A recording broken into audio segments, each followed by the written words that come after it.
বিগত কয়েক মাস ধরে ক্রিকেট মহলে লাইমলাইটে ছিলেন শ্রেয়স আইয়ার। 2024 সালে কেকেআরকে আইপিএল চ্যাম্পিয়ন বানিয়েছিলেন ক্যাপ্টেন শ্রেয়স। এরপর আইপিএল এর মেগা নিলামের আগে নাইট শিবির ছাড়েন।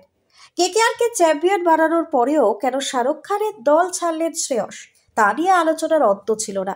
সেই সমস্ত অধ্যায় পেরিয়ে চলতি আইপিএলে তাকে পাঞ্জাব কিংসের অধিনায়ক হিসেবে দেখা যাচ্ছে।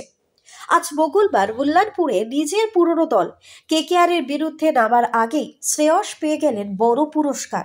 মার্চ মাসে আইসিসি সেরা প্লেয়ারের পুরস্কার পেয়ে গেলেন শ্রেয়স আইয়ার। আইসিসির মাসের সেরা পুরস্কার পেয়ে বেশ আপ্লুত শ্রেয়স আইয়ার।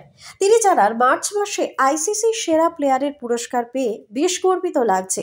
এই স্বীকৃতি সত্যিই বিশেষ, কারণ এই মাসে আমরা আইসিসি চ্যাম্পিয়ন্স ট্রফি জিতেছি। ফলে এই মুহূর্তটা আমার কাছে আজীবন মনে রাখবার মতো। শ্রেয়স আইয়ার একই সঙ্গে এও জানান, এত বড় মঞ্চে ভারতের হয়ে অবদান রাখতে পারা প্রত্যেক ক্রিকেটারের স্বপ্ন। আমি আমার সতীর্থ, কোচ এবং সাপোর্ট স্টাফদের সমর্থন ও বিশ্বাসের জন্য তাদের কাছে কৃতজ্ঞ। ফ্যানেদের জানাই ধন্যবাদ। তোমাদের শক্তিও যেভাবে তোমরা উৎসাহিত করো, তাতে আমরা প্রত্যেকটি পদক্ষেপে এগিয়ে যাওয়ার জন্য উদ্বুদ্ধ হই। ব্যুরো রিপোর্ট, নিউজ বকো টাইম।